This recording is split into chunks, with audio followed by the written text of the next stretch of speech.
10, 9, 8, 7, 6, 5, 4, 3. Good luck, studio. Hello. Oh, it's the Shy Life Podcast. All I wanted was a pie, and then I hatched out of an egg. Okay, bring the mic over. He's ready to record. Hello. It's the quiet ones you've got to watch, you know. Is it metaphorical? Is it deep? Is it deep? Boy, he said all that shy is right.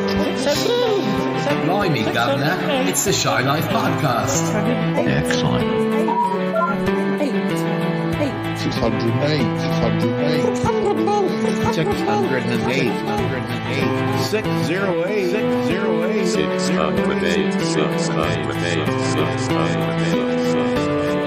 Bonjour et bienvenue au podcast The Shy Life. Hello and welcome to another episode of the Shy Life Podcast with me, Paul the Shy Yeti. How are you doing? Oh, I'm all right. So, what's this episode all about? Well, we've got a visitor just popped round for tea, so we'll be talking to him. It is Uncle Warren. Hi, Uncle Warren. Hi, everyone. How's it hang? Ing? Not too bad. Not too bad. Not too shabby. Not too shabby. Yeah, I did ask Comity if he'd like to. Oh, that'd be nice for him to join us. Yeah, up. it's good for him to show up. Yeah. I asked Comity, but I haven't asked Yeti Uncle John. No, we don't, because we don't talk to Yeti Uncle John. Well, you know, at the moment, if he turns up, he turns up. But he'll just make it all about himself. But I should have asked Ike and some of the others. But then it suddenly becomes enough about party. me. What do you think of me? Yeah. Well, if you invite too many people, it becomes a party. And I was. And I haven't bought a vol au vent or an inside-out cake. No. All my cakes are inside out. The last time I saw a vol au vent, I think it was on a tray that you were serving us at that party. Yes. Bettina's house. Yes. That was quite something. Anyway, let's run the theme music. Looking at some pink vol au vents the other day. Oh, did you know?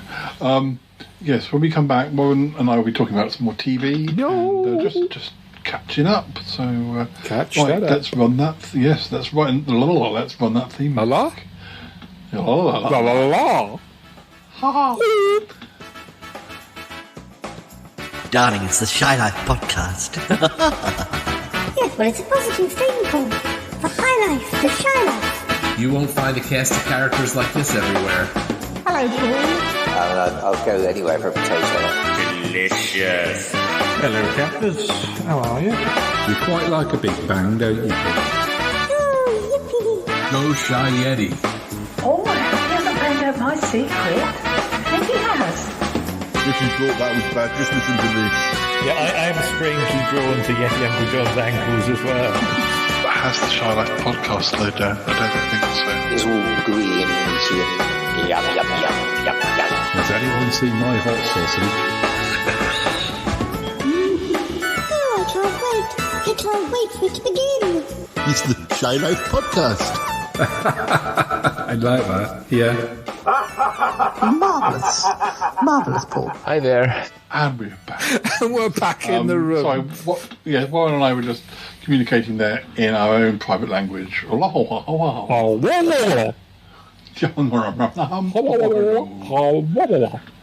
Listeners, if you can work out what we're saying, please tell us. Yes, please tell us. But anyway, well, how's Same it dialect, going? different regions. Oh, well, I know. How's it going? How's the cinematic sausage? The sausage is basting quite well. So we will be looking at James Bond rip-offs in November. In December, we're going to have a special Christmas three-parter. Not going to tell anyone that. You'll have to listen out for the trailer.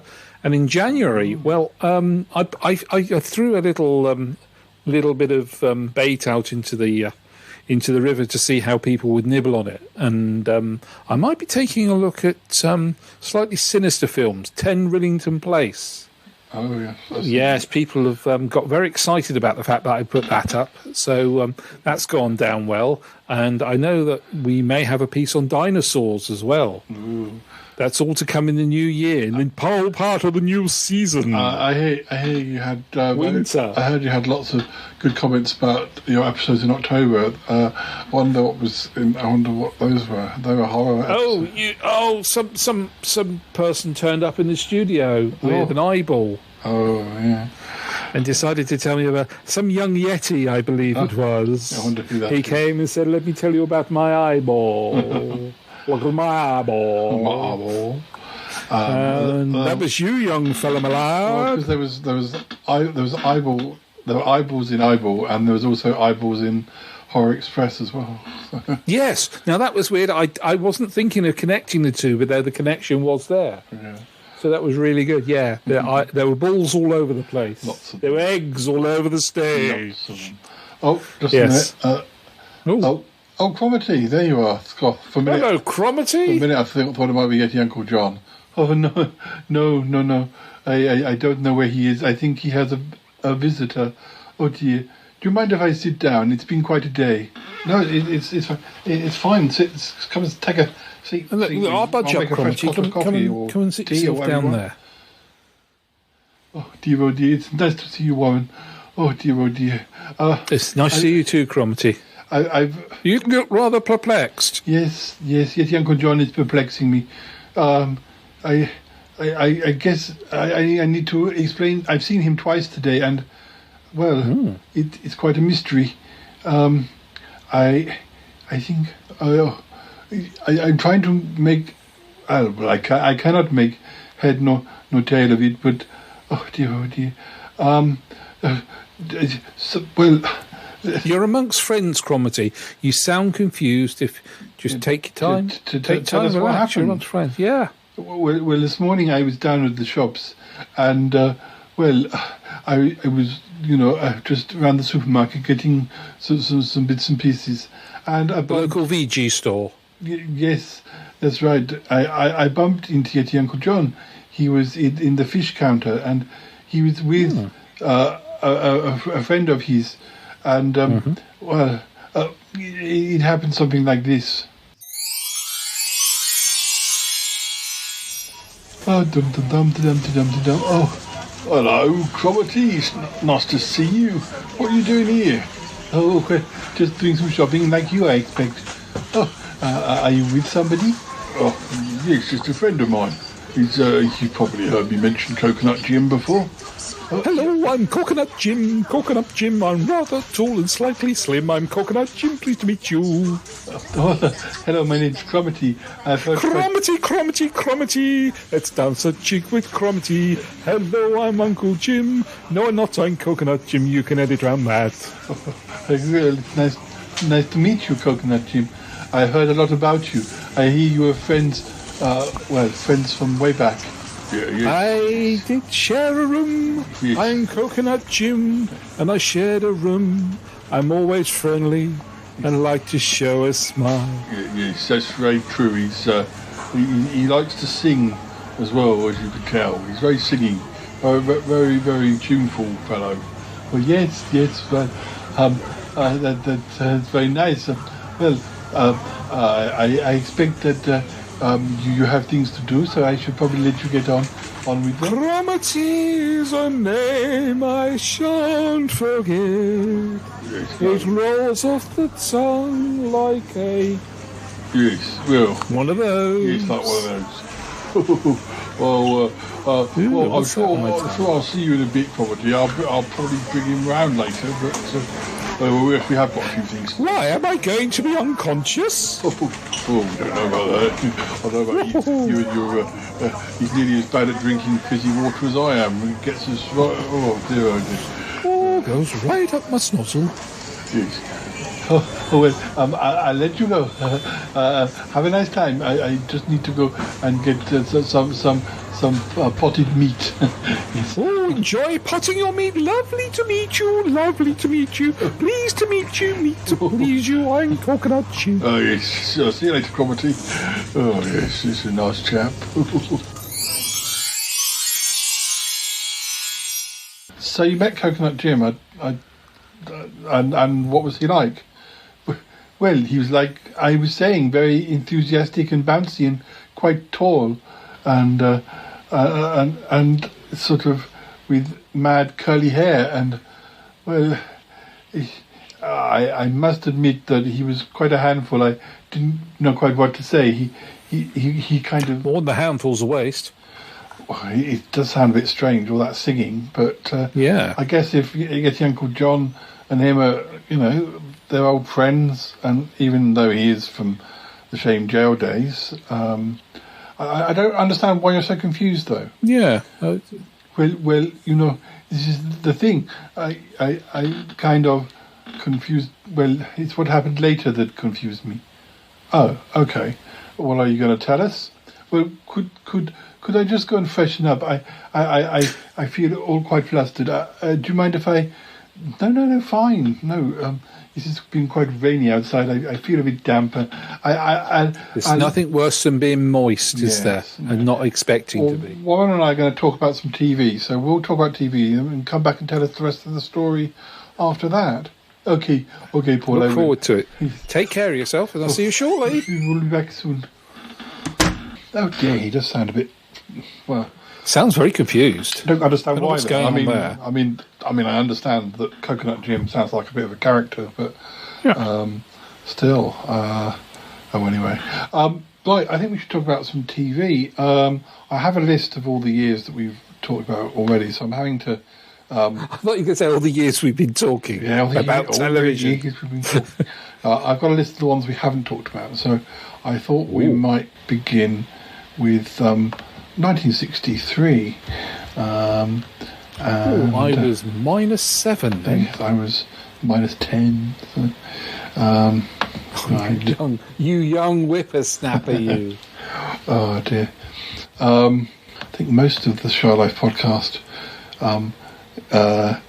regular guests were minus something. Even Toppy and Martin were just about minus, I think. Oh, I don't know. They're a young slip of a lads. No, Toppy would have been +1. So. Oh, don't, shh, no. No. Okay. Oh, well, I'm not sure. Well, there are some facts, but there aren't that many facts from 1963. About 1963. We might not do 63 and 64 at this rate, but anyways, we'll start. We only had 2 television channels over here then, didn't we? So it should be quick. Yeah. Well, 7th of January 1963, Granada Television first broadcast World in Action. Its influential investigative current affairs series, which runs for 35 years. So, and when you're a child, you don't sort of appreciate that. You just want that programme to get on with and have something else that'll come on. Because it looked all far too serious. Yeah.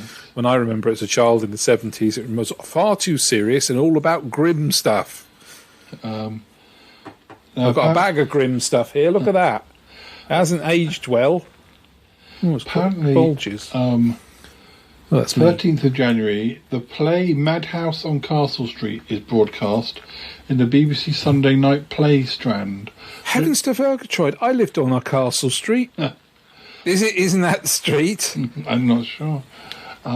Little-known young American folk music singer Bob Dylan had originally been cast as the lead. Never heard of him. But proved unsatisfactory as an actor.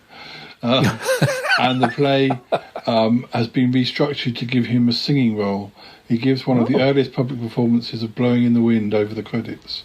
Really now? So do you like Blowing in the Wind? Is that something that appeals to you? I'm not a big Bob Dylan fan. I quite often like other people's versions of his songs. I like his songs, but I'm not sure I like his voice version. That much. Yeah.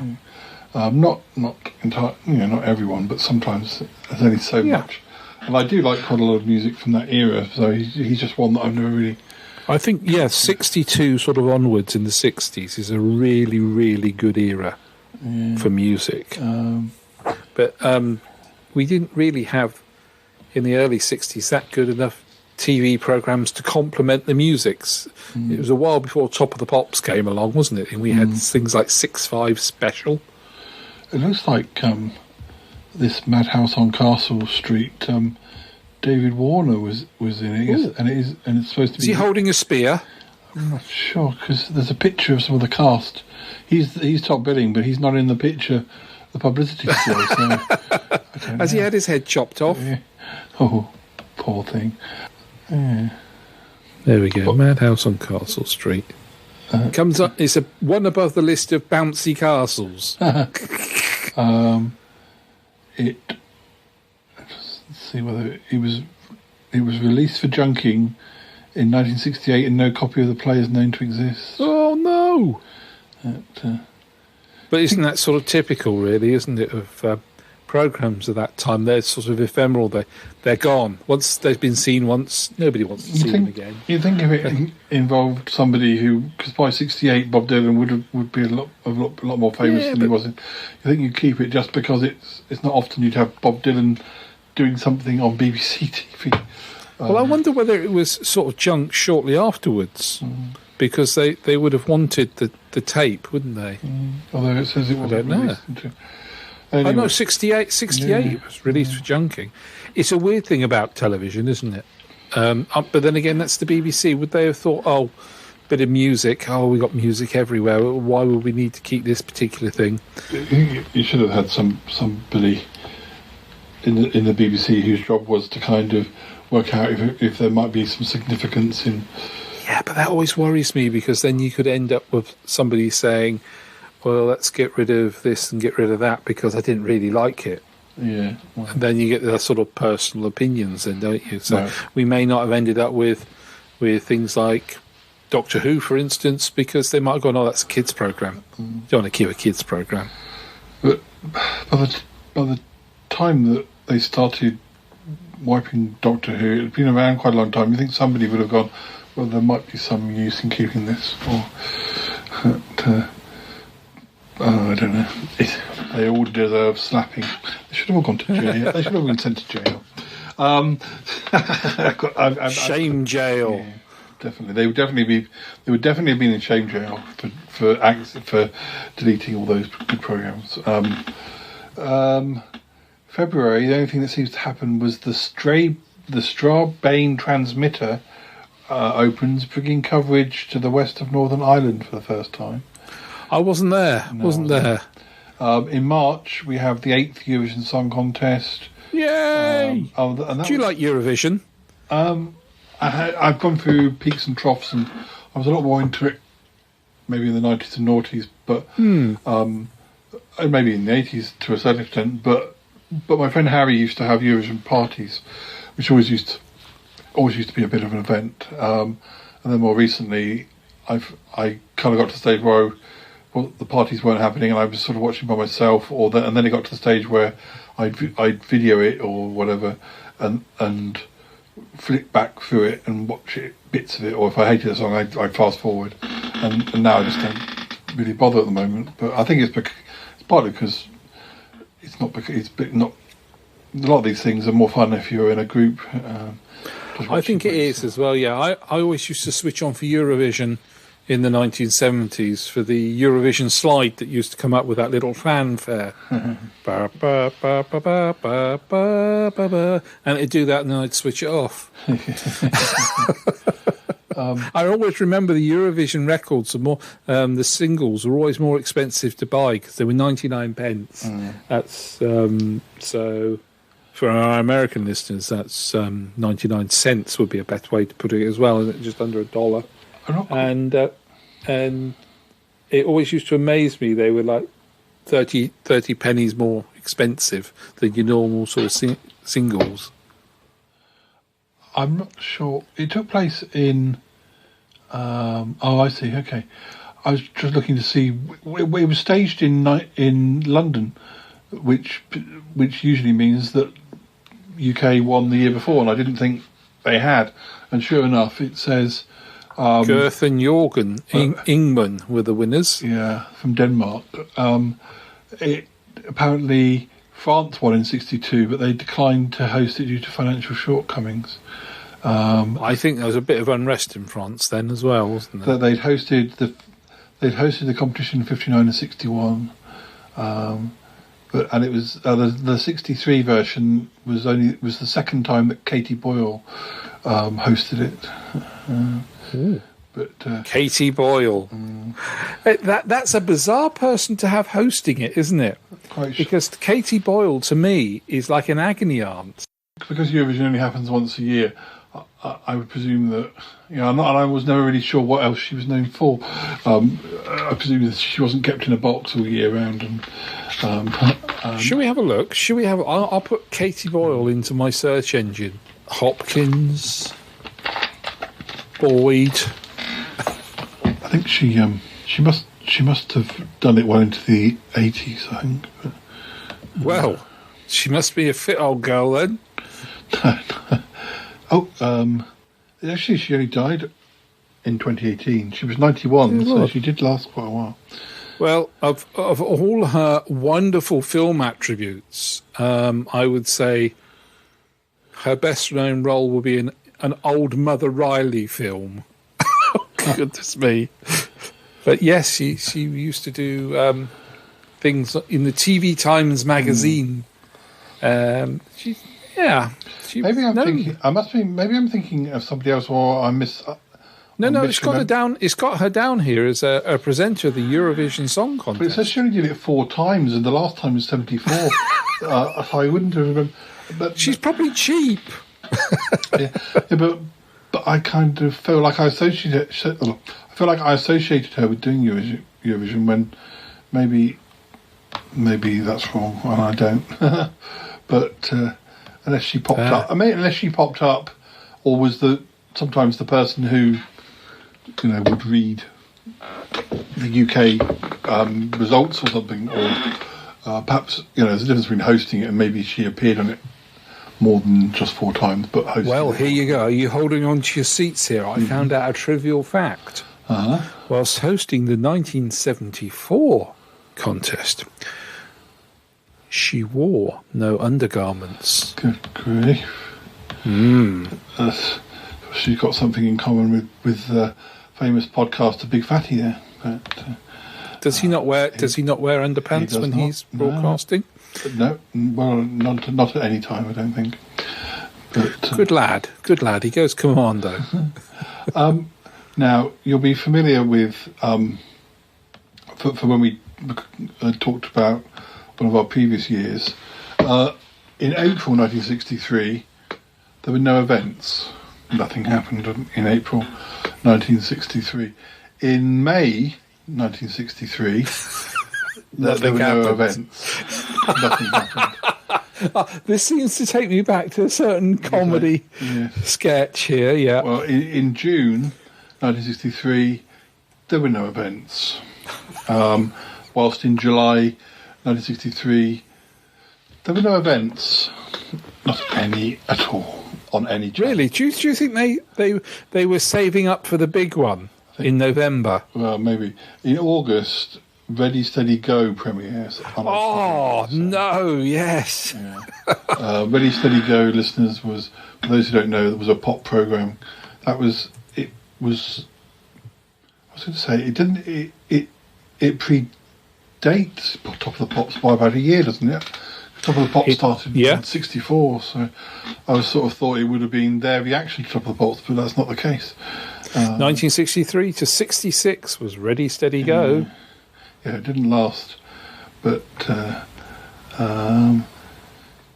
they always had these hip names, didn't they? Ready, Steady, Go. Yeah. The 6-5 special, which I always used to think that's ridiculous. Was it on at 6-5? Was it 6 minutes past 5? And there's this terrible clip of the 6-5 special with what turned out to be a BBC Radio 2 radio presenter later on in years to come, because they all sort of jumped from there.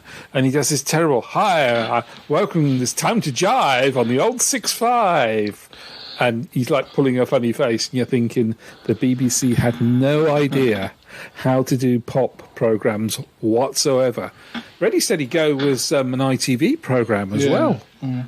Apparently it was it was cancelled when it was still popular because the beat boom was fading. But I mean, whatever it was that the type of bands that were popular in '63, that all of them were still around and had evolved, you'd think the show would just evolve to whatever the music had evolved into. But there you go. They had the Beatles on it, like most people had the Beatles on them in the early 60s. But I think who had the Beatles? Yes, he squashed my favourite Beatles. Yeah. And they were playing Won't Be Long, You Can't Do That, and Can't Buy Me Love. Yeah. Wow, and the legend that they played, because that they tagged onto the programme, was The Weekend Starts Here. It was one of those Friday evening programmes for the young people. Like TFI Friday, but much earlier. What's TFI stand for? Thank goodness it's Friday. Yeah. Well, that would be TGA. Yes. Thank Flip, it's Friday. Flip. Yeah. Now, there's nothing else happened in August, obviously, but in September, the BBC begins using a globe as their symbol. They will continue to use it in varying forms until 2002. I don't think I'd noticed that they weren't particularly. I guess they went through various. I guess they don't use it anymore, but I've so rarely watched. Well, the 50s we had the bat swings, didn't we? Which I rather like the bat swings, but they came in for a lot of stick. But I like the bat swings. But the globe sort of stuck with this. I grew up in the same sort of time you did, and BBC One was always defined by the globe, wasn't it? And then they started doing sort of little cartoon indents. The noddy symbol, it was called. The noddy symbol. Good grief. In October 1963, there were no events. Nothing. Should we gloss over November? Yeah, I can't imagine anything happened then. Well, in November, the BBC, on the 22nd of November, the BBC interrupts regular programming to report the assassination of John F. Kennedy. And then the following day, the first episode of Doctor Who with William Hartnell. And of course, that got a repeat because the following Saturday, because of presumably, I don't know if you might know different. So they showed it then, and then they showed episode 1 again the following Saturday. Does that mean episode 1 and 2? Yeah, they showed them both the same. I think it was 1 and 2. Yeah, because they want Verity was very look. Nobody's watched it. Yeah. I wasn't sure if they showed both. Ugh, make fire, ugh. Next week. Apparently that was the week that was broadcast a serious Kennedy tribute episode that same day on the 23rd. That was the week that was. Didn't last that long, did it? I know that only lasted. It's one of those shows that's quite famous, or the title is, only ran for about a year, from late 62 to the end of 63. There was a reason for that, and the reason was there was a general election, and they thought the programme was so influential on people's taste toward their political parties that they didn't want them to be accidentally influencing people when they put their tick in the box or their cross in the box and go to voting. And it never came back. No. But as we know, a lot of the people that starred in that, especially David Frost, went on to do loads more influential programmes throughout the 60s. But that was the week that is a big milestone in what I would call a satire.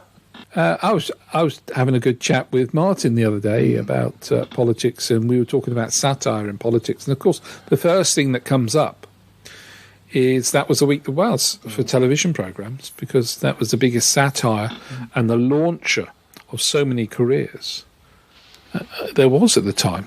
And it couldn't be understated how big and influential that programme was.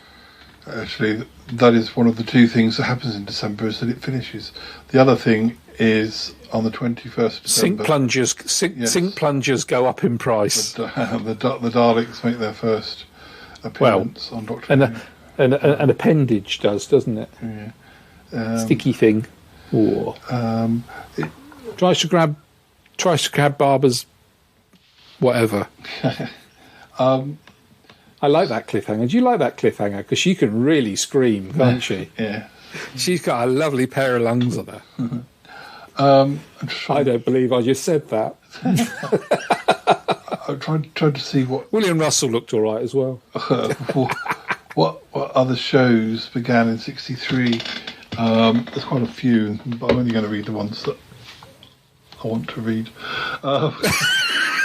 If I don't know, there's nothing like being your own editor, is there? But I can read a few more. The Chem Lab Mystery, never heard of it. Mr. Justice Duncannon. No. Moonstrike.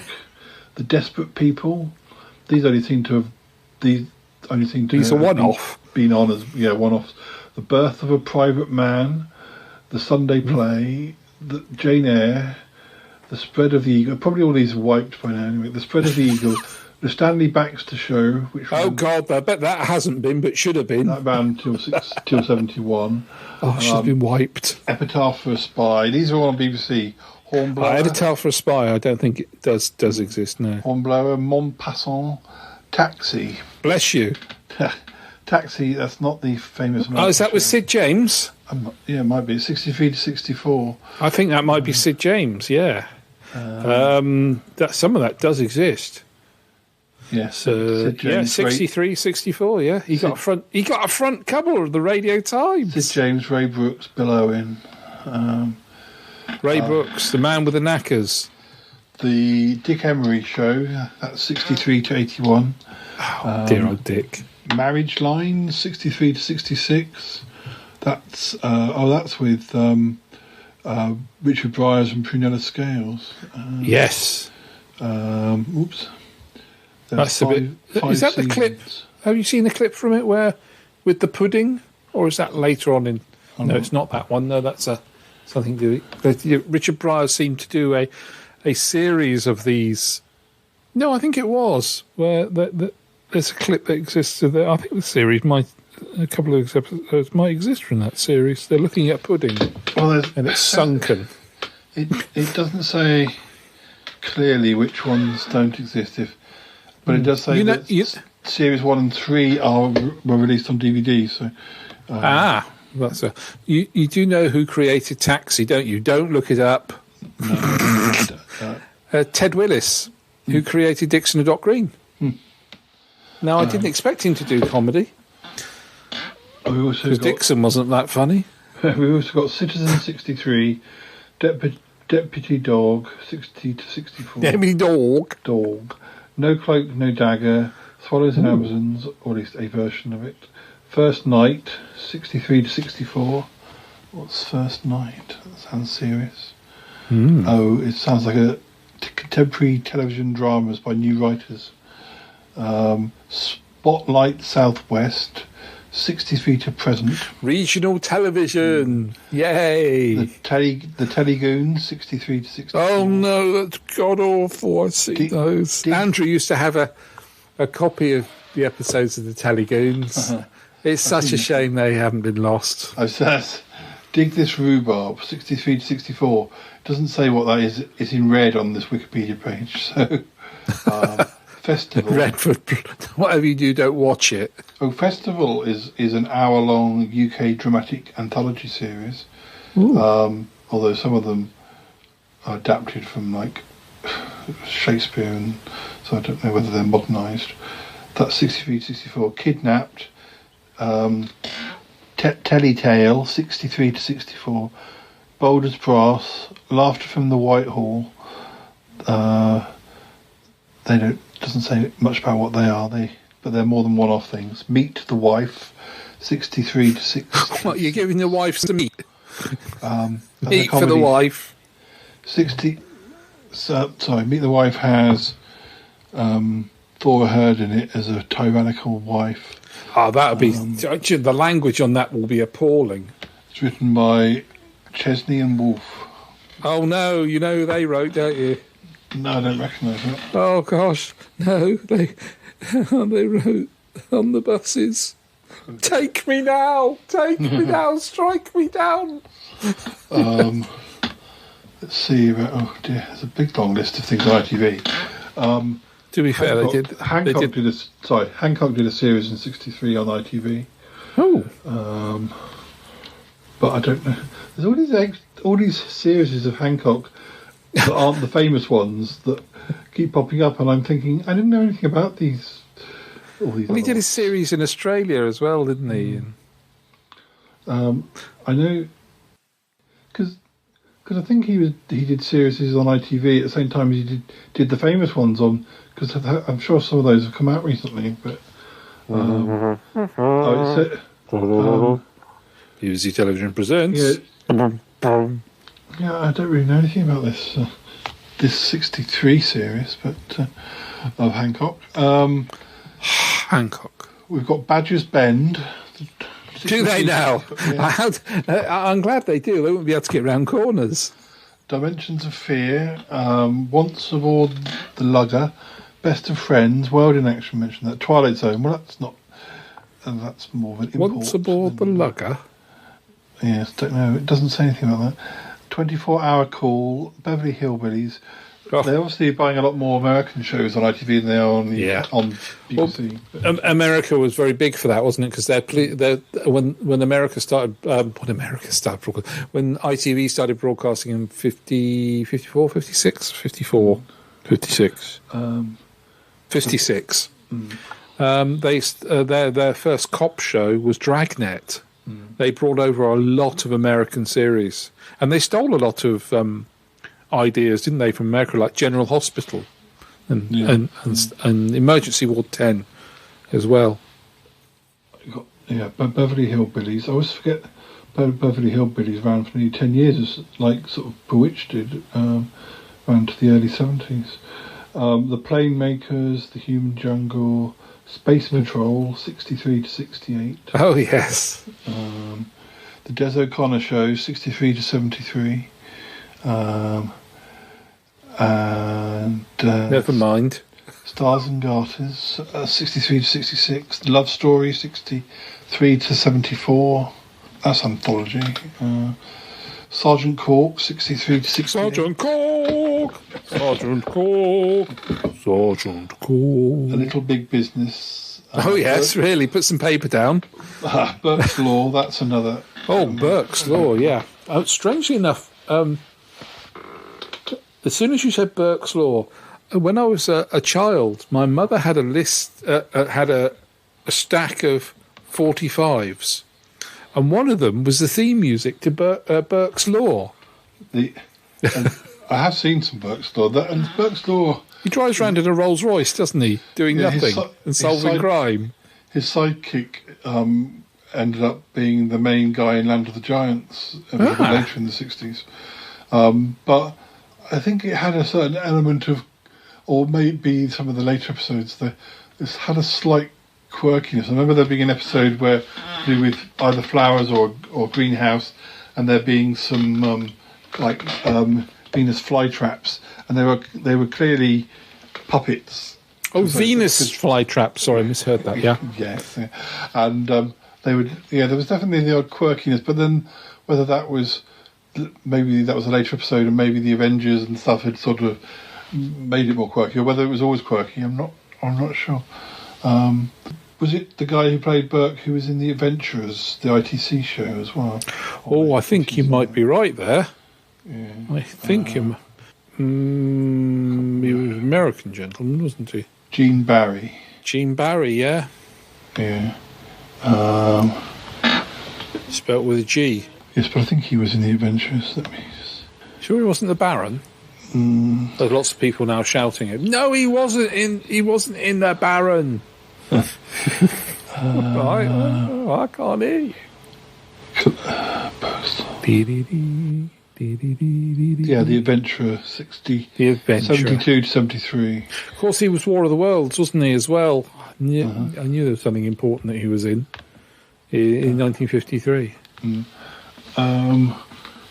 Also, we've also Our Man at St Mark's. That's a few seasons, I don't know. That's a British comedy, largely lost, of course. Oh, is that with oh gosh, can't never remember his name. Donald Sinden. Oh, that was not Donald Sinden impression. No, I was doing Gas and Gators there. Joan Hickson seems to be the main character. She's in 46 of the episodes. Blimey. Donald Sinden. Harry Fowler, fruity Clive soup. Morton, Leslie Phillips, surprisingly. Bless his heart. Whether it's one of those ones where somebody was the main character and then they left and the series continued with a new lead or something. But The Sentimental Agent, 5 O'Clock Club, that's 63 to 66, Espionage. 5 O'Clock Club was another pop music show. Espionage, and Emerald Soup. That was a children's sci-fi show, consisting of 7 25-minute episodes. Emerald Soup? Never heard of that. Green Soup? Is that like blue string soup, but green, without the string? The series conflicted in part with the initial episodes of Doctor Who. What, Hartnell did that on the quiet and didn't tell anyone? Don't really recognise. His comedy part he was playing. I'm a character actor. That's what I am. I don't really recognise any of the cast. The series was set in a small rural community where a group of local children discovers constructed in the vicinity a laboratory that is conducting secret radiation tests. The children attempt to stop the tests before any damage to the environment can be done. Ooh, environmental. 7 episodes. They fail and they all die horribly of radiation burns. They're all sort Is that the one? Yes, they were on. It was on a Saturday night, and there's only 7 episodes though, so I guess it wasn't any real danger. But it could, I suppose. No, so I've never heard of it. I bet it doesn't exist anymore. Well, that's enough for 63, I think. I think Cromity's coming back. So, hello, Cromity. Hello, Cromity. Tell us how you doing. Are you all right now? Well, I have to tell you the rest of the story. Are you finishing talking your televisions? Am I finishing talking? Yes, for the moment. We will talk a bit more in a moment. But I don't understand from what you've told us what was so bamboozling. Well, Paul, I then bumped into Kitty Uncle John later when I went for some lunch. I had a bit of a late lunch because by the time I'd done my shopping, I went to the Dog and Duck and. Do they? Yes, and Yeti Uncle John was there, but he was with somebody different. Well, I'm sure he's allowed to have more than one friend. Yeah, more than one friend. No. Well, this is the thing. This guy was quite short, and well, let me explain. All right, explain. I wonder what I might have for my lunch today. Quite a lot of things on the board. They all look quite tasty. Hello, stranger. Oh, it's Uncle John. I didn't know you were coming here to the Dog and Duck. Oh, I see you're here with a friend. Oh, yes. You know I am. I introduced you earlier. Hello, but I'm Coconut Jim. We've met before, Cromity, haven't we? You were, of course. Speak up, lad. Speak up, lad. I'm slightly mutton. Well, Coconut Jim's the name. I'm slightly mutton. Very, very nice.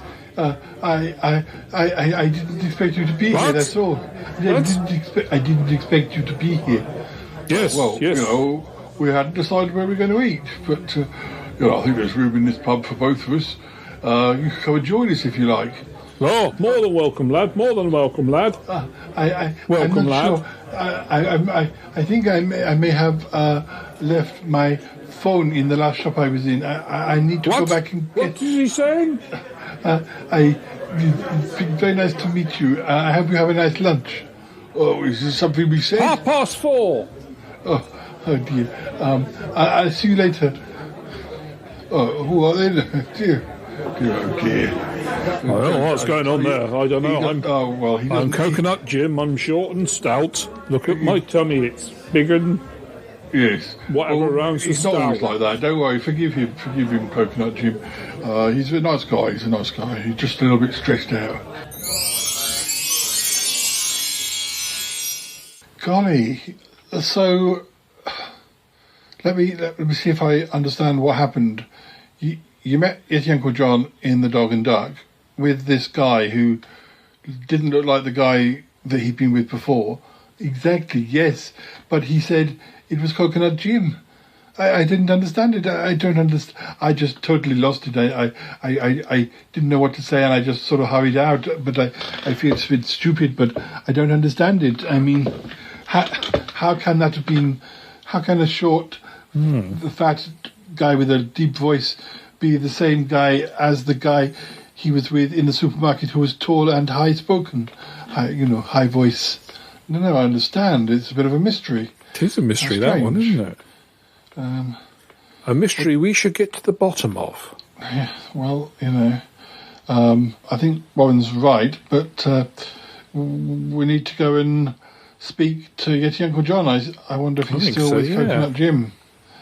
Well, I'm not sure. I think I saw him heading towards the Magpie Hut as I arrived here, but he seemed to be by himself.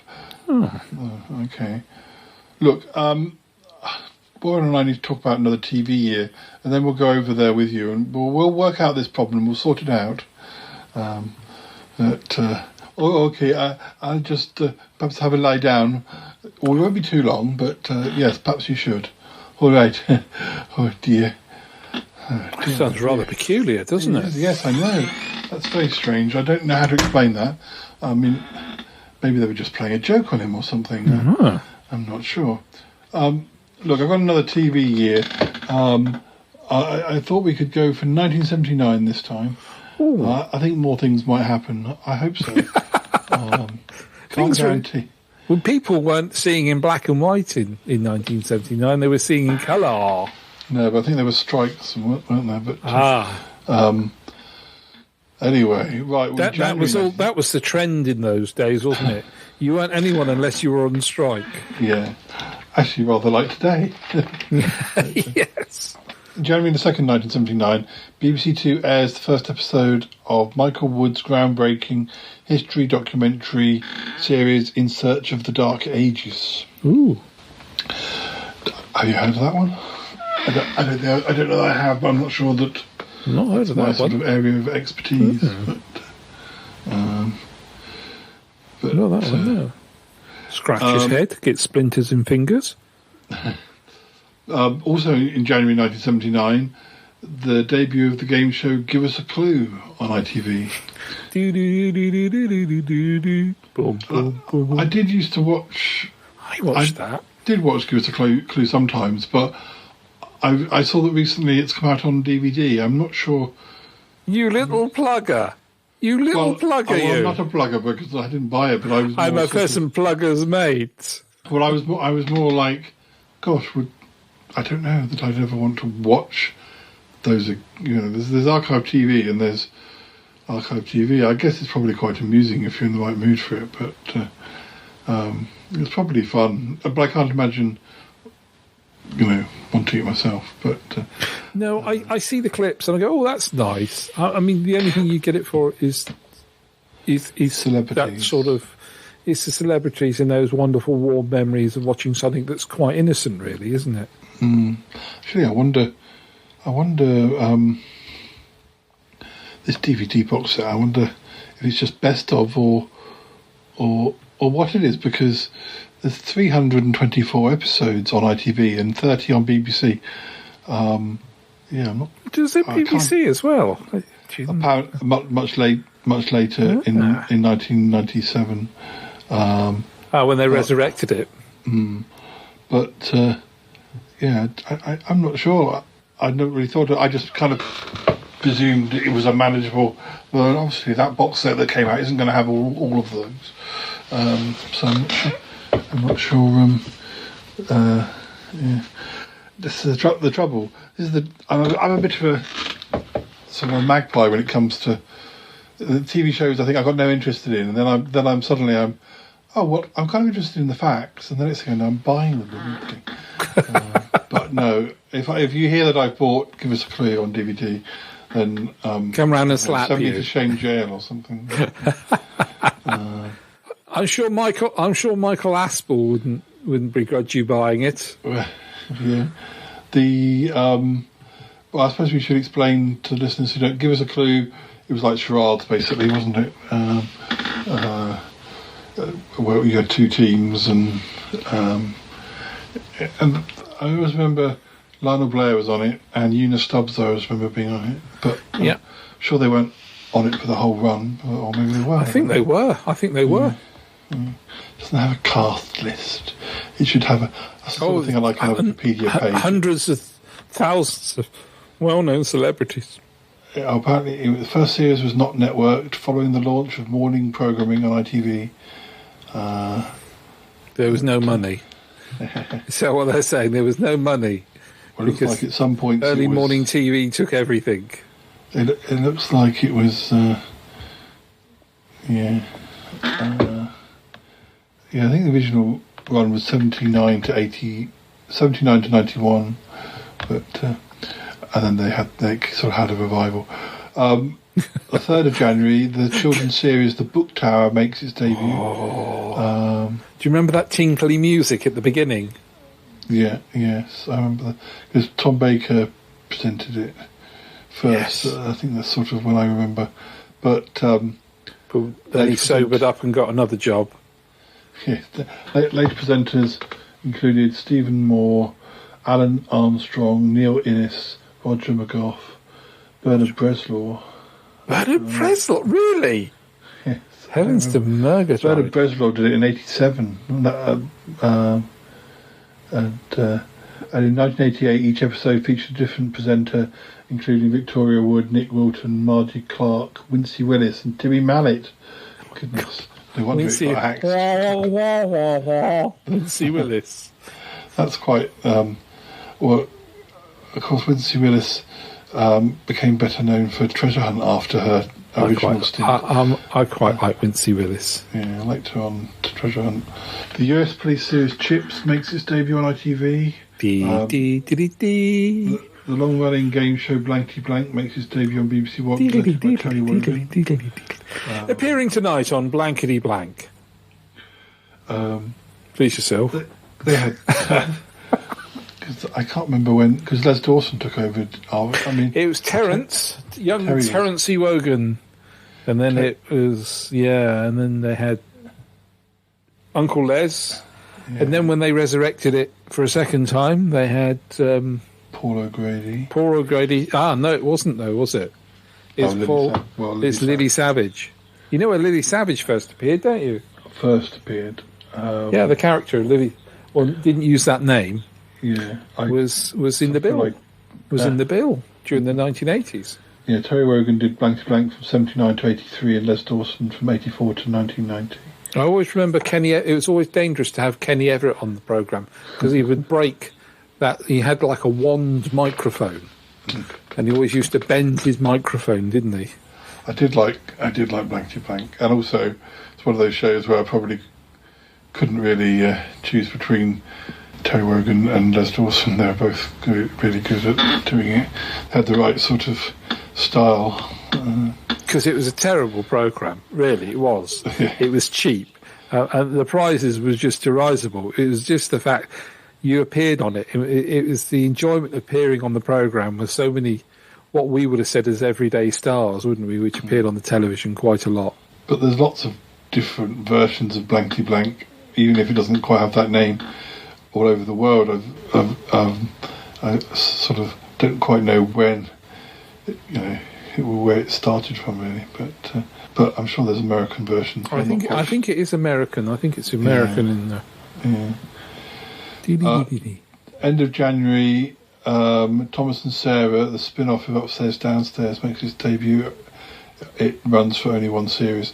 I've watched all of Upstairs Downstairs, but I never got round to getting Thomas and Sarah. It's sort of a less well known, isn't it? Spin-off. I mean, there were so many spin-offs that could have been could have been used. There, we could have had Mrs. Bridges and Mr. Hudson. It's kind of weird, really, because not only is it quite a few years after it had finished, but those characters left even earlier, before it finished. So I guess they were still preserved in the memories of the audience, and obviously they're Pauline Collins and John Alderson, so famous people, popular TV stars. February sees the debut of Antiques Roadshow on BBC One. No. That's nothing to do with Acorn Antiques at all. No. Nothing. Again, I don't know whether that's I didn't even think about it, whether it's a format that had been sold to other countries or whether it had started somewhere else. But I recently heard Big Fatty on Big Fatty Online talking about what sounded like an American version of Antiques Roadshow, and it sounded like it was a relatively new TV show. So whether the BBC have taken all this time to get around to selling the format, or I don't know, or whether it's just been rebooted. But I was quite surprised to hear him talking about Antiques Roadshow in America. And first I thought he meant he was watching some repeats channel, but it sounded like it was there's no reason why you shouldn't have a programme like that with American antiques, although things just aren't as old over there. But I don't know. I've met a few old people over there. Other than Big Fatty, obviously. But having not met Big Fatty, I'm not in a position to comment on that. It's fine. Late February, the children's series Wurzel Gummidge makes its debut with John Pertwee as Wurzel Gummidge. I really liked his version. I haven't, although I've heard good things, I haven't watched the new version, but I know Lisa likes it. I think my mum said good things about it, but it's I find it. Yeah, I was very concerned about it to begin with because it's on a very much gentler and different tack to Pertwee's, because Pertwee's was quite loud and brash, wasn't he? Yeah. But this is quite soft and gentle, and it's quite what I'd call chicken soup. It's lovely. It's lovely. It gives you that warm feeling inside, and it gives you a big hug when you watch it. It really does. If you fancy, I really want something gentle and something that it's going to give me a big warm hug. This is what you want to watch. So in March, Dukes of Hazzard makes its debut on UK TV. I think I really 79. I thought it was earlier than that. Wow. I think I only ever watched it when there was nothing else to watch. I think I watched it under duress. It just wasn't my cup of tea really, but I'm certainly aware of it, and the fact that the young men changed later on. Really? What did they change into? I think they turned into their own cousins. But well, just about a week later, the US sitcom Mork and Mindy made its debut on ITV. That is weird because I last night was watching some Mork and Mindy, something I haven't seen since the original transmission. And I forgot how really good fun it is. That's lovely. Have you seen Mork and Mindy? I haven't seen it recently, and I think I've seen box sets and thought, this is going to be one, if I buy it, I'm tempted, but am I going to buy it and find I'm really not in, it's some things I like perhaps even in the 90s when I was much younger, I would go back to now, and I haven't got time for them, but I wasn't sure if I should. But maybe I should if you say it's still enjoyable. But, were you watching early ones? Yeah, well, early ones are always very difficult to watch when you're watching an established, what I would call sitcom. It is a sitcom, isn't it? A comedy sitcom. I prefer to sort of delve in at the second or third, just as it. So the second one, it would have really established itself. So yeah. Apparently, about a week after Mork and Mindy, Sesame Street is shown for the first time on STV. Oh, Scottish, Scottish TV, yeah. So I know we've talked about Sesame Street, and I think we really had it for. We started later than it started, but we were probably well on the way to showing it, having shown it by 79. Richard Beckinsale, best known for The Lovers, Rising Damp, Porridge, and Going Straight to Rumours, dies age 31. Yeah, there's a thing about that. If you got a couple of seconds, every time we used to go on a family holiday, and this was our first family holiday abroad, we went to Tunisia, and 30 years later, that was the scene of the terrorist attack where the person went along the beach shooting everyone. But less of that, and more of the fact that every time we used to go abroad on family holidays, from that moment on, somebody famous died. And I always remember that holiday because it was on the front page of the Daily Mirror. His picture was on the front page of the Daily Mirror. And I went, oh, the guy from Porridge is dead. But, yeah, he used to be on loads of things. He was a marvellous, marvellous actor. Marvellous actor. The end of March, 24th of March, Tales of the Unexpected begins, which is one of my favourite shows. I own the box set of that. Do you dance? Do you dance to the theme music? Of course. I was the You were the dancer. In the title sequence, even though I was only... You're looking fit there, mate. I was only 5 at the time. Oh, God. Take that comment back there, because that was quite deeply disturbing. But cheeky. Yeah, I mean, that's one of the best things I've ever bought in a network sale, I think. I think the whole box set for about 20 quid or something. There's about 120-something episodes or whatever. Crikey. But now, in April 1979, guess what? Nothing happens. Okay. But in May, you've got the general election, and Mrs. T becomes Prime Minister. Yes. And I visited the Russian exhibition in London, and I've forgotten what I was going to say. Oh, I met Mrs. T. And I can't remember what year it was. Was it not? Well, it was the Woolly Mammoth, 1979. Just happened to be 1979. And they had a Woolly Mammoth, and I met Margaret Thatcher as she went in. Never mind. We all have our crosses to bear. It's never good to meet any kind of politician from anywhere, really, is it? I suppose she didn't get the Woolly Mammoth on her as part of her team. She spit roasted it, but enough about that. Now, apparently in May 19... Actually, it's a bit early. May creeps up on you. It's one of those months that creeps up on you, isn't it?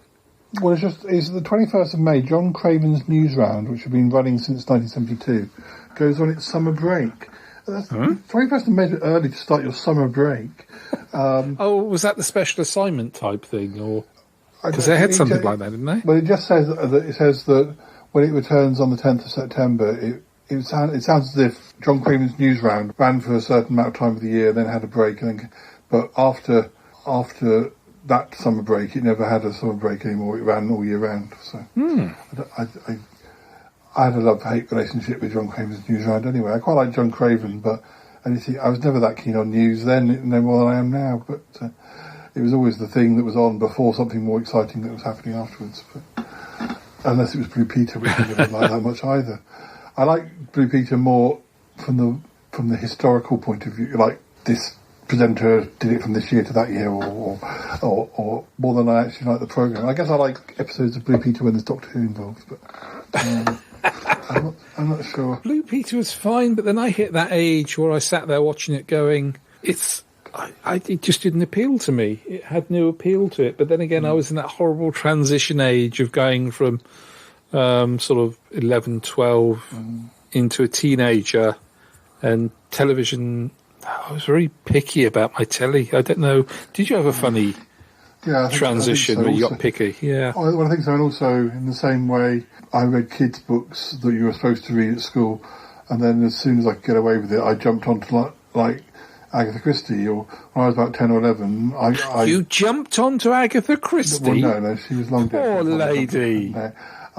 You know, when you're at primary school, you're made to read a series of the green books, and then you move on to the blue books. And pretty much as soon as I got to the end, I stayed on the blue books myself. I bet you did.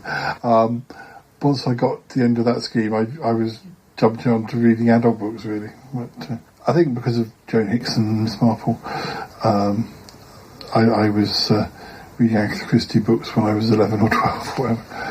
Perhaps I should have been reading teenage books, but I was more interested in murders. I was trying to find out how to do them. No. June 1979, The Paul Daniels Magic Show begins. Oh, that's magic. It attracts an audience of 15 million viewers. He would have been wearing his comedy syrup, wouldn't he? In that one. Yeah. I didn't mind Paul Daniels. I know he gets a bit of stick. But He's very entertaining. I have to give you that. He is very entertaining. And I don't know if I'm remembering this wrong, but he's one of the first people I remember being on TV, and like a middle-aged, whatever, gentleman on a show. I think it might have been something like Wogan or something. Anyway, he revealed that he was an atheist. And I remember thinking, oh, because I'm used to sort of older people being very religious. Yeah. And I remember it being quite sort of, oh, so older people don't have to believe in God. And being quite sort of like him even more after that. But it probably turned out, I can never trust my own memories. It probably turns out that was some dream I had, which I've now incorporated as. But it's in your subconscious now. I have a similar thing with Bruce Forsyth, where I have a sort of uncertainty about whether I like him or not, and I think it's real, but I doubt myself now because it's such a long time ago. Is it something that I saw on an actual episode of Play Your Cards Right, or is it something? Is that where his eyes glow red and he goes for the contestants? Well, as I can't guarantee it was true or not, I shouldn't say, but I just felt that there was something where he didn't treat one of the girls doing the cards and it was only a very quick cutaway, and I remember noticing it and thinking, oh, that's not very nice. But it could have been a dream. Everything could have been a dream. That's so long ago. So, I mean, people love him or loved him when he was around. But it's funny how little things can really affect how you think about people, and even to the point where you start to doubt whether your reason for not liking them even existed. I mean, I was talking with Nick and Muffley a while back about Jackie Pearce and... Oh, bless her heart, yeah. And Muffley asked if we'd ever met her, and Nick definitely remembered. He remembered exactly when. He remembered the year. And he turned to me and said, "Did you meet her?" And I was like, "I think so, but I'm not sure." Oh, bless. Because I just don't remember. I went to some Blake 7 conventions, and the chances were she was there. And as I said at the time on this other episode, I wish. I had met her after I read her autobiography because she grew up where I live now. So I would have loved to have said, oh, I came from, and like in the same way as with John Levine, I probably told him when I met him that I came from Salisbury. And, I think Jackie Pearce would have been even more enthusiastic if I'd have told her I came from quite an obscure, I lived in quite an obscure area where she'd grown up. But yeah, some guests at conventions I can definitely remember I met, and people like, Michael Sheard, who he used to join us on the dance floor. Throwing shapes. Those sort of things do stick. But there are some people I can't quite be sure whether I'll probably find I've got I'll find an autograph book and I'll be like, oh, right, okay, I must have met this person. It's nothing to do with them not being notable, but it's a long time ago, some of these things. And some of these autograph queues, you're in like a sort of, I mean, they must find it a little bit repetitive, like a sort of another person. But when you're in the queue, it can be the opposite. It's like, oh, another person. and I would probably be a bit petrified that I was meeting some of them as well. It's a mark of a good guest if they keep it fresh, isn't it? It must be very, very boring because that's a horrible word to use, but it must be quite tedious because you're a conveyor belt, aren't you? Moving on, I don't know if I recognise this. BBC Two in June 1979 launches the world's first computer-generated ident, the computer-generated 2. Oh. Don't know which one that is. Oh, yes, that's the one that... can't hit that note. Where the lines go round and it doubles over and round. Yeah, that would have been that one. I think my favourite era of BBC Two idents is probably the very early 90s, around the time of like when Star Trek started and Quantum Leap and Twin Peaks, where there was like a little robot too, and it sort of hopped and things. And I remember the 1970s one where the twos used to interlink. Let's show my age. July 79, the final episode of Celebrity Squares. Yay! Although it would be revived in 83. I don't know how long. I remember Celebrity Squares. I remember that, yeah. I think it's one of those shows that's probably often been revived. July, again, the supernatural sci-fi show Sapphire and Steel makes its debut. Scared the willies out of me. That program did. I didn't see it as early as when it started. I saw it more perhaps in 80 or 81. Maybe. It's like one of those seminal programs you see as a child, watching Children of the Stones and programs like that. It always sits in the back of your psyche, and it never goes away. And every so often it comes up to prod you and go, "Do you remember that man with no face?" Yeah, that's one of the ones I remember at the time. Do you remember the ghost soldier on the platform? Yeah, and the things like that. Yeah. A couple of weeks later, the long-running variety show, The Cannon and Ball Show, makes its debut. I'm not sure I was ever a big fan of Cannon and Ball, but Laugh me a laugh, sing me a song. I would recognise them, nothing else but can go wrong. And things like that. August, technicians at Thames go on strike. 6th of August, the motocross show Kickstart begins on BBC One. I always thought that was a BBC Two show. I always thought that was a BBC Two show. No, I think that's wrong, because I'm sure it's a BBC Two programme, because that used to be on when the 6 o'clock news used to be on. It was originally hosted by Dave Lee Travis from 79 to 80. Are we thinking a junior Kickstart, perhaps? Maybe. It was hosted by Peter Purvis from 81 to 92. It says BBC One. I don't know about junior, but I'm sure. Don't know. I just sort of felt that it was a. It just feels very BBC Two to me. It's a bit too. It's a bit. I mean, motocross. It's not one of the top 10 sports you think of. You feel like it would be a BBC Two thing, but. Well, I'm sure. No, I got stuck on this now. The whole later in August, the whole of the ITV network, except Channel Television, is affected by the technician strike. That's right. Channel was one of the last ITV, the ITV regions to come online, and it because it's differently funded and everything. It remained transmitting. I know we've had the most inane and boring programs out because the ITV weren't making anything. Was it after this strike on Coronation Street where they had that thing where they explained what had been, or was that another strike? I remember reading about there being a sort of they explained they did an actual scene to remind people what had been happening before the strike, but it was sort of like a conversation in the Rovers. But maybe I'm imagining that. What happened was ITV came back on air, and the first programme to be on air was News at One with Leonard Parkin. And his first words were, "It's nice to be back, so let's get on with it." And that's how it came back on air. That's how ITV came back out on air. It was lunchtime. I know we've talked about films before that are having their debuts, but this seems a bit ridiculous. 25th of August, BBC show the 1966 Batman movie.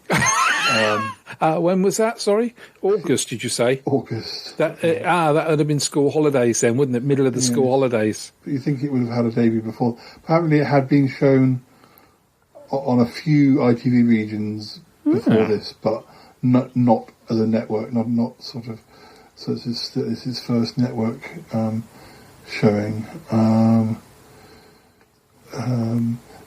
Lord Mountbatten was murdered on the 27th of August. Yes, his boat blew up in a mistimed bomb. Yeah, and placed by the IRA. Yeah, for the news bulletin, 26 million. Yeah, he was well respected, very well respected. 2nd of September, subtitling of programs on CFAX begins. And Battle of the Planets was shown. That was the US adaptation of a popular Japanese sci-fi. I remember Battle of the Planets. I don't know if it's something I would... I've sort of been tempted with some of these things like that and Space Sentinels. But I guess if I could watch them for free, I would probably watch a few episodes. But I don't know if I want to commit to... it's a bit like Monkey. I used to like Monkey, and I did buy a lot of that, but I never actually got through the whole set. Again, I think the thing with Monkey is it was quite unique when it came out. It was nothing like that was anything that was being shown on TV, but I wouldn't watch it again. That's terrible of me to say that, but it doesn't draw anything for me before again. So. The first episode, 10th of September, the first episode of John le Carré's Tinker Tailor Soldier Spy airs on BBC Two. And that's on BBC Two, but Kickstarter's on BBC One. You're Alec Guinness on BBC Two. That's somehow the wrong way around. Robin Day presents the first edition of Question Time, which is still on to this day. Obviously not with Robin Day, but debut of the short-lived sitcom Bloomers. I wondered when we mentioned this earlier. This was a new sitcom with Richard Beckinsale, but I don't remember that. I don't know whether it was short-lived because it season 2 called Knickers. I don't know if it was short-lived because he died or whether it just wasn't very good as well. It was shelved because of I think it's probably because of his death. Yeah, it had Pat Gorman as a pub landlord. Pat Gorman was in everything in the 70s. Yeah. 30th of September, BBC launch To the Manor Born with Penelope Keith and Peter Bowles. The final episode of that first series got 23 million, well, nearly 24 million. Wow. Apparently that was the all-time highest figure for a recorded programme. I guess sometimes like sport or royal weddings get high, but TV shows tend not to get quite that high. Certainly not these days. I saw the other day that because obviously in the 80s Doctor Who was opposite Coronation Street and Coronation Street was always beating it, but I saw somebody who commented that the ratings for the most recent episode of Doctor Who was opposite Coronation Street and Doctor Who beat Coronation Street. That's because even though Doctor Who only got 5 million, it was still quite high in the weekly charts, and it beat the episode of Coronation Street it was opposite against. So you have to check. I find a victory after all this time. Victory is sweet. It's worth waiting for. It happens. Although I think like Strictly Come Dancing still gets 8 or 9 million, but the soaps are obviously. I mean, it's pretty bad if the soaps get less than something like that. But I don't know. It's just not my cup of tea, I suppose. You think some of these not exactly reality shows, we would have got bored with them by now, but like they got bored of Big Brother and things like that. But, yeah. In late September, Home Secretary Willie Whitelaw outlines plans for a 4th channel, so the beginnings of Channel 4, or at least being discussed. October, Not the 9 o'clock news begins on BBC Two with Rowan Atkinson, Pamela Stevenson, Mel Smith and Griff Rhys-Jones. And Terry and June makes its debut. Lots of kind of shows that would go on to. Sorry, that's quite a long time after that. Because what was the show that? Happily Ever After. Happily After. I mean, that's a lot earlier than the 70s. And even in the film For Man About House, they were the neighbours in it, Terry and June. Yeah. But they weren't the Medfords. Oh, I got it wrong. Happy Ever After ran from 74 to 79. So actually, Terry and June, I guess this is the other end of the year, whereas the last episode of Happy Ever After was earlier in the year. So actually, no, I think I'm just thinking that perhaps it didn't run as long and was early 70s, which I guess it is, but it did run on longer than I thought. So, yeah, this is just a natural progression.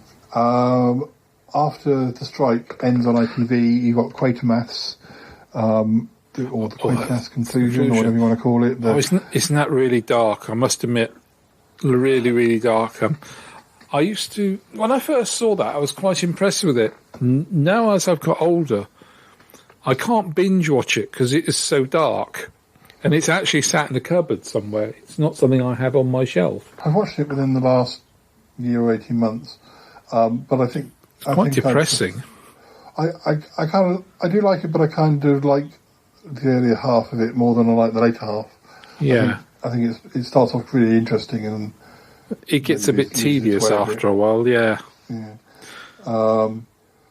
The final episode of 40 Towers is shown on the 25th of October, which is Basil the Rat. I don't think I knew that was the last episode, or I've forgotten.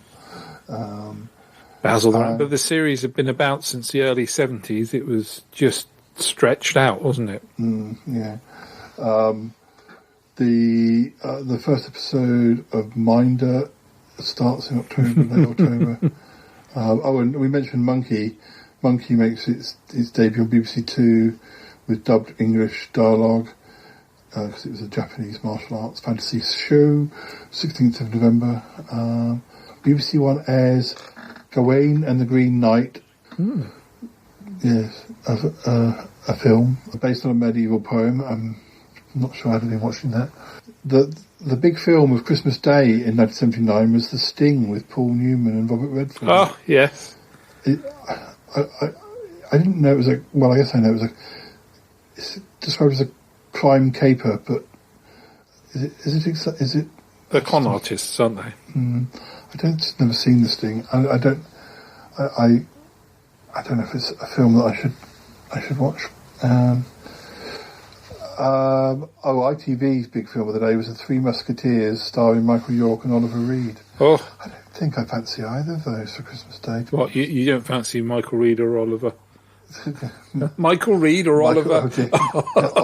Oliver York. Oliver York. Never heard of them. Who they are. No. On Boxing Day, the network television premiere, the film of Boxing Day was Where Eagles Dare, starring Clint Eastwood and Richard Burton. It's very...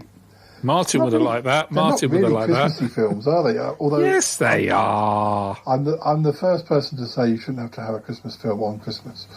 I mean, last thing you need on Christmas is a Christmas film. That's why I've never been a big fan of with most of the Christmas Doctor Who's, because they always have to be very Christmas. Because I think back to like when you'd get a special longer Christmas Bergerac, and it wouldn't be anything to do with Christmas. In my view, a Christmas special is just you get an extra episode of your favourite show. It doesn't have to be about Christmas. You just get maybe a longer or feature length episode of I think Miss Marple was in the late 80s, early 90s. I think Miss Marple was often on around Christmas, but they weren't Christmas stories. It was just because they got to the stage of just doing it once a year, and it would be, there's a new Miss Marple on at Christmas or something. I don't see why you have to make it Christmassy as well. Well, do you think it's the only time that dear old What's-Her-Face could actually work? She worked once a year because she was knocking on a bit. She's been wound. Well, I don't think Jane Hickson at one point even wanted to do. She'd have been quite happy to have stopped earlier, but she was talked around. It was it was unexpected fame that hit her, really, wasn't it? She wasn't expecting to become famous at that age. We do have some debuts, but I can see that comedy is stirring, so I think I might just pick only a few of them. The Aphrodite Inheritance. Now, I've seen that. That's sort of slight. It was by the same people who did Lotus Eaters. Oh right, yeah. The Ferryman, and it's sort of Ian Hendry was in the Lotus Eaters. Yeah, it's got Alexandra Bastido, Brian Blessed, Paul Maxwell, Stephen Griff, Rhys Jones. I have got that on DVD because I think it's one that Nick recommended to me. Yeah. And actually, the latest Eaters and Who Pays the Ferryman. Well, remember Who Pays the Ferryman? Yeah. I have a feeling they've been on DVD but then gone out of print. So yeah. What else? As I say, there's a version of Rebecca, Daphne du Maurier. Gosh, there's a name. I'm not sure. There's been quite a few versions of that, so I'm not quite sure how notable the 1979 version is. You've got The Perishers. Boom, boom, boom, boom, boom, boom. Was that a Daily Mirror? Daily Mirror. Yeah. I used to like The Perishers. Gosh, it says it seemed to be on for years. There's only 20 episodes. They just seem to show them on a loop. Yeah, I think they must have done, because it only ran from March to May 79, and I could definitely have sworn it ran for years. But because they weren't long episodes, were they? No, they're only snippet things. 5 minutes. Things just before the news. Yes. What else have we got? The Omega Factor. Oh, that's a good one. Captain Caveman and the Teen Angels. Well, that I guess that had already been. That we got that a bit late, probably. Jigsaw. That was a. How do you describe Jigsaw? That had Sylvester McCoy in it, but it was a sort of puzzle-solving children's program. Yeah, there's a producer stroke director called Clive Doig who used to do a series of programs that were educationally educating. No, educationally entertaining. I'll have a fight of what they're having, please. I think I've already had it. That's easy for you to say. The Red Hand. Oh gang. No, the Red Hand gang. I like the Red Hand gang, but again, that's starring James Bond III. Yeah. That's one. I think it's actually listed as 77, but we didn't get to 79. And I have that on DVD at home. I haven't gone back and watched it. It's one of those shows where, again, I would have said, "Oh, that ran for seasons," but I think there's only, I don't know. Let me have a look. I don't know, 10 episodes or something like that. I'm looking at pictures of them now. 12 episodes. They really look old now. So I think we used to watch them as young people. I like that show. I don't know why it didn't run for longer, but maybe if I ever get around to watching that DVD, I'll realise why it wasn't. What else? We've got Shoestring. First season of Shoestring, which was the sort of forerunner to Bergerac, although they're not really, they're both about detectives, but they're not.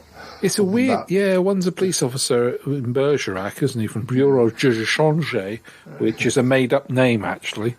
And, the Radio West was the home of Shoestring, because he was the privateer. Yeah. And he come and if you've got a problem, give Shoestring a ring. And he was like a private eye, wasn't he? He used to appear on the radio at some cheap independent radio station.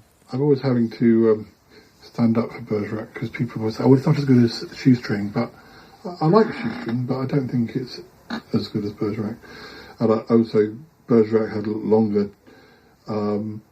And I think Bergerac, I'm kind of surprised, to some extent I'm almost surprised that Bergerac didn't get axed early on, because I think it takes a while to get, it probably starts... It's a very slow burner, yeah. Yeah, season 3 or 4, or when Louise Jameson comes in. There are good episodes before she comes in, but the period when she's in it really kind of comes together, and there's lots of Doctor Who writers, and then around the time that she leaves... I think that's the new production team, and it kind of loses its way, and you can kind of see that perhaps it had its day by the time it finished. But it was still doing good episodes again by the end. But it's almost it sort of comes full circle. It starts off a bit slow, and then really hits its mark, and then kind of starts to show signs towards the end. But anyway, Shoestring only ran for 2 seasons, but I think that was because of its main actor. Yeah. The lead actor didn't want to do it anymore, although it was the programme that gave him so much publicity. Fred Dibner's Steeplejack, if you're interested in that. I'm not sure I'll be checking in for that one, I'm afraid. But a lot of the things. This week, Fred climbs an erection and watches it collapse afterwards. We've got Dick Turpin and Dick Barton. On ITV. Dick Turpin. I remember watching Dick Turpin and Dick Barton. Because Dick Barton was made by our regional television programme, Southern. But it was LWT, London Weekend Television, that used to make Dick Turpin. Lovely Dick Turpin, because that was Richard O'Sullivan. Agony, that was a comedy series with Maureen Lipman. I think I've got that on DVD somewhere. Shelley. I've got all the seasons of Shelley. It's very dry humour, Shelley. I like that. I think I might have Shelley. You know, how you buy things. And I always remember it being on TV. It was never off the telly. Well, I think Crib. And what was Crib? Crib was the Victorian detective. I'm looking at it. It's just as you said it. My eyes were drawn to it. Yeah. It's on my shelf looking at me. I love Crib. And the Sullivans is listed, but that was an import from Australia, which I've never watched. But knowing how much I like Australian TV and knowing that it's available to buy, I'm trying Cop Shop at the moment, and I'm quite enjoying that. But you like being banged up in Cop Shop? Well, you know, I'm sort of, but I can't start buying Sullivans as well. I have to be careful with my money at the moment. So. This is the problem. Once you find something, you find you're into your niche. That's it, and especially with something I should imagine with Australia, because they're quite prolific with the amount of programmes. The only thing that puts me off, and I know there are a few other crime shows from Australia, but they tend to be period or like sort of set. I'm less interested. That's one of the things that puts me off the Sullivans, is that it's set in the sort of the Second World War, where I quite like Australian TV to be set in the time it's made, but that's a silly reason really. But anyway, we need to. Sorry, Cromitty. I'm sorry to keep you going. We got waylaid by 1979. It was quite a busy year. That's all right, Paul. Shall we go over to Yeti Uncle John now? Yes, I think we will. Listeners, there'll be a little bit of music, and then when we come back, we'll be over at the Magpie Hut, I think. Hopefully he hasn't gone out again. Well, I do hope not.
Okay, guys. Let's just knock on the door and confront him. Absolutely. Oh yes. We've got Warren with us. He's like the beefcake. Yeah. And the meat in your sandwich. He's a muscle. Well, he's been known to give Yeti Uncle John a good talking to. Well, he was very useful. Good seeing to, yes. You definitely helped me, Warren, last time. I helped to keep his pecker up. You helped my confidence, yes. Right, let's knock on the door.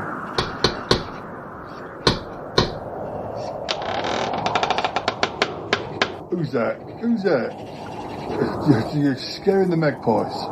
Yeti Uncle John, it's Warren and Cromitty and I. We just want to... Hello, Yeti Uncle John. Another word is required, I believe. Hello. Oh, it's good to see you, Warren. Yes. Did you bring your big pink car this time? I didn't bring my big pink car. I brought Cromitty. I think we need to have a word. Well, Yeti Uncle John, I don't understand what I saw earlier. Well, what did you see? I told you not to follow me into the gentleman's. No, I don't think he's talking about that. Look, you saw Cromitty twice today, didn't you? Well, yes, once in the supermarket, once in the Dog and Duck. Yes, and he was in the pub as well. Exactly. I saw you with two different people. What do you mean? You were with two different people, but you said they were the same person. They said they were the same person. Oh, what, Coconut Jim? Yes, we know that you're hanging out, I'm not happy really, in a way, that you're mixing with your old cellmate. Well, there's nothing wrong with that. We're not going to do anything dodgy or nothing. Yeti Uncle John, what I think they're trying to allude to is, how many Coconut Jims are there in the world? I didn't want to have to bring this up because we're on a podcast. It's not like the listeners don't care if they look different. Because they don't just look different, they sounded different. And that does affect the podcast. The listeners want to know why Coconut Jim sounded different when Cromitty met him in the morning compared to when he met him in the afternoon. Poor Cromitty's beside himself with confusion. I'm very beside myself. I'm beside all of you. Yes. He is, look, there he is. He's beside us both. Yes. Oh, look, it's very simple. It would have to be for you. Thank you very much. It's due to cost cutting. It's you know how some jobs, you have part-time. Somebody who does the job in the morning, somebody does the job in the afternoon, or sometimes it's somebody who does it like Monday to Wednesday, and you know how it works, part-time. I don't see how that refers to people, to Coconut Jim. Well, that's exactly what happens. The way it works with Coconut Jim is that he's played by one actor in the morning and one actor in the afternoon. We can't get them for full time. I'm quite speechless at that. Well, look, it's just a podcast. I didn't want to bring it up. I didn't think the listeners would notice. But Coconut Jim, it was the same when we were in Shame Jail. One gentleman, and then in the afternoon another gentleman. But that's slightly different. You don't ask questions. He's all Coconut Jim as far as I'm concerned. Well, I don't know what to say about that. I still don't understand. What does he mean, actors? Don't worry, Cromitty. Don't worry. So if we see Coconut Jim again, we don't know which one we might see. Like basically, that's what it comes down to, I think. Well, we might not see Coconut Jim again. It might be a different Coconut Jim. Is that a possibility? Well, I think. Do you remember a while ago when Warren was round last time, bizarrely, by coincidence, that I had some phone calls, and I think the same thing happened then. That's why you heard different voices when you answered the phone. Because it was, I didn't want to explain. I didn't want to go into it. I mean, I didn't even know that Coconut Jim was going to be on your blooming podcast. I just accept him the way he is. What, he's like that in the morning and he's like that in the afternoon. It does mean that if you want to go down to the pub in the morning, you can get you can get me a little bit drunk, and then you meet the other one, and then you can get a little bit drunk. So it works quite well having a friend who's two different people. That's just lazy. Frankly, I'm sorry, listeners. I don't know if this counts as behind the scenes, stuff that you shouldn't have to be putting up with, but as we're having to put up with it, yes, I know that on TV sometimes you get this, but this is like real life. This is... I don't want to think about it. It's too complicated. It's far too complicated. I think this is a case of where the explanation is even more complicated. Yes, I think so too. Look, yes, Uncle John, well, thank you for your explanation.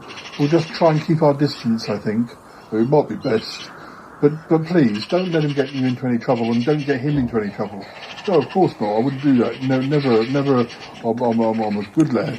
Shame jail is only a walk away. Remember that. Yes, and you have done a number of things of late that, although not as bad as the things you used to do, have certainly been questionable, and that business was what you did on my birthday. I'm still not forgiving you for that. Yes, for you're receiving a ban from getting inside my car on my pink shag pile. Oh dear! Yes, I think we should end this episode. Hey, that's I get to say that. Oh, you see, Uncle John, don't be bossy. Go back in your magpie hut. Come on, guys, let's go. Yeah. Oh, I'm not ready to go. Goodbye, we weren't inviting you. We're going off anyway. Well, listeners, that's all we've got time for. Yeti Uncle John, as usual, brings chaos with him. It's not my fault. My friend is played by two different actors. It kind of is, Yeti Uncle John. Yes, sorry, listeners, we're going now. Although I shall say goodbye to Warren after the end theme music. But I'm unfairly. Whatever. Yes, you are, but I don't care. Come on, let's go, boys. Let's go. Bye-bye, listeners. Yes, we'll be back soon. Bye for now.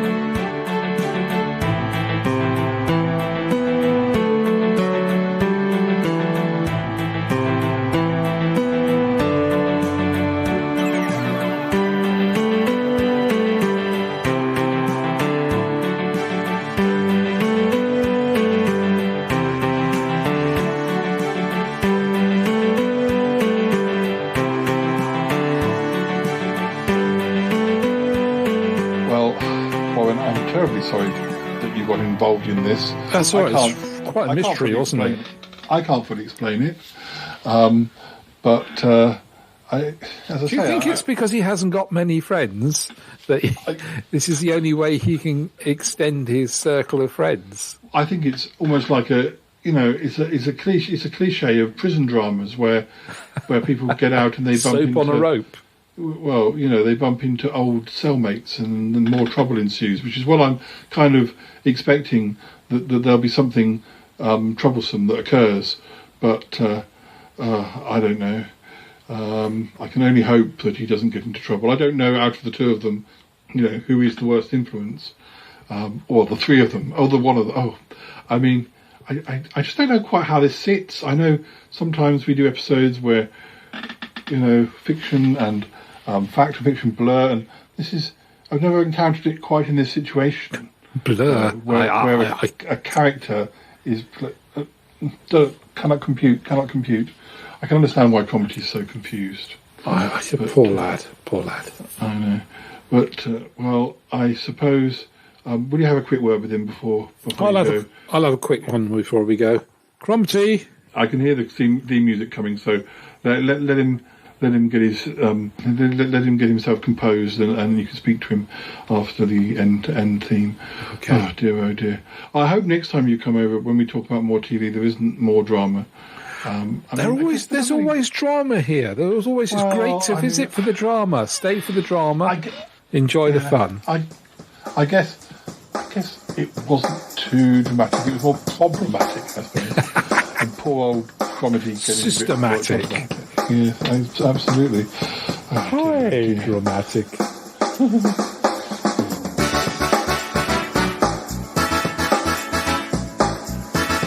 I gotta go now. Bye. Gotta go. Bye. Goodbye, goodbye, goodbye.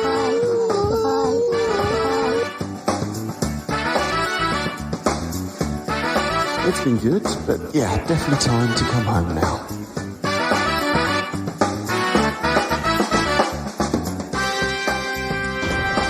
This show is part of the Pride 48 network.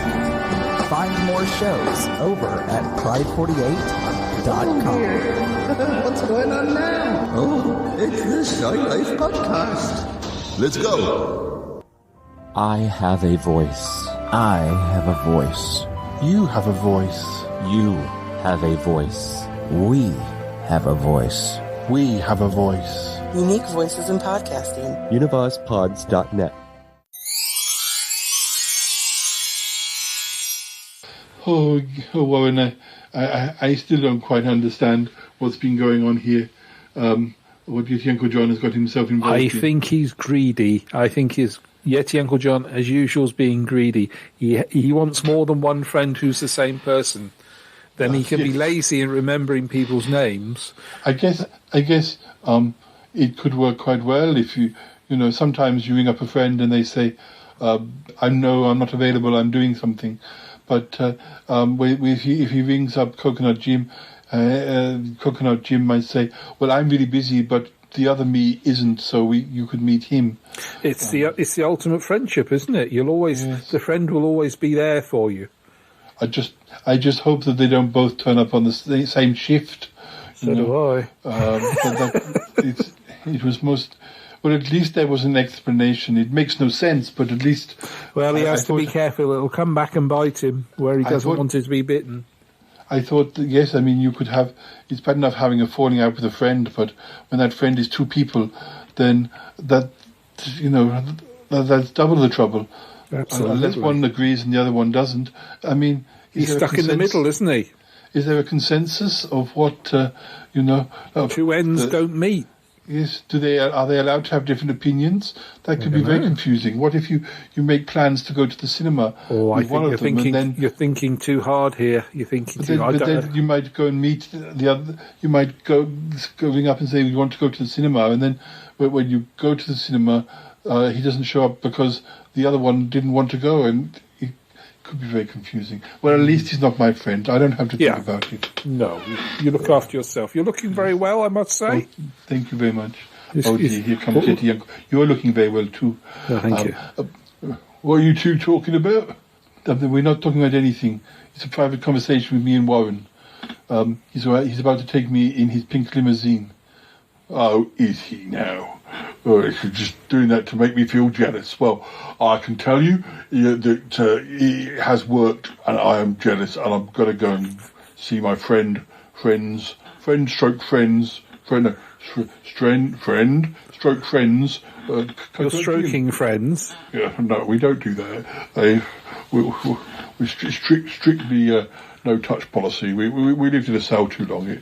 It never went down that well. It never went. I heard it didn't. Yes, he never went down that route. I can tell you. Not that there was anything wrong, but if it did. But no, Coconut Jim. I don't fancy either version of Coconut Jim, I must admit.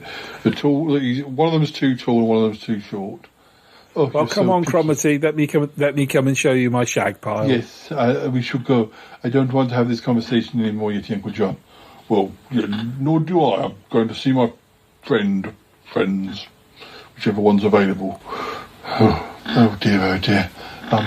It's really room in that car. Can I come too? Yes, in you get, Paul. Oh, got room for a small one. We've got to go now, listeners. So, but shame there's no room for you, Yeti Uncle John. Bye. Well, this is why I do things like I do, because you're picking on me. Jenkinsop, burn rubber. No, drive away, I meant.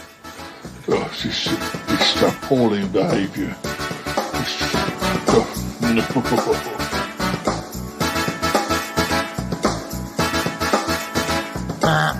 like Charlie Gurr the best.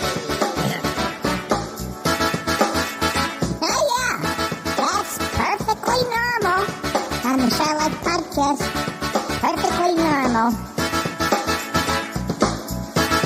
Holy crow, that was a long episode. Oh, kitty, kitty, kitty. Kitty, kitty, kitty. Oh, I love Dee Dee.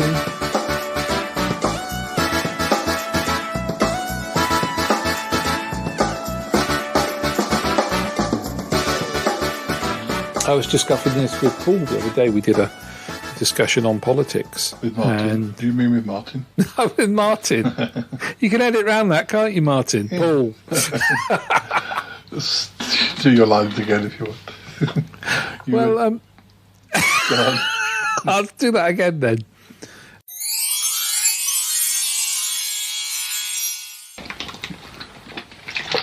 I'll have a gin. No. Ice and a slice. Unfortunately not. Oops. He's dropped his bottle, ladies and gentlemen. May not have been very clear because you can't see it, but I am now imagining there's seepage everywhere. No, I just punched my own microphone. Clown puncher. Yeah, there's a particular producer stroke director called Clive Doig. I'll say that again. There's a producer stroke director called Clive Doig who used to do a series of programs.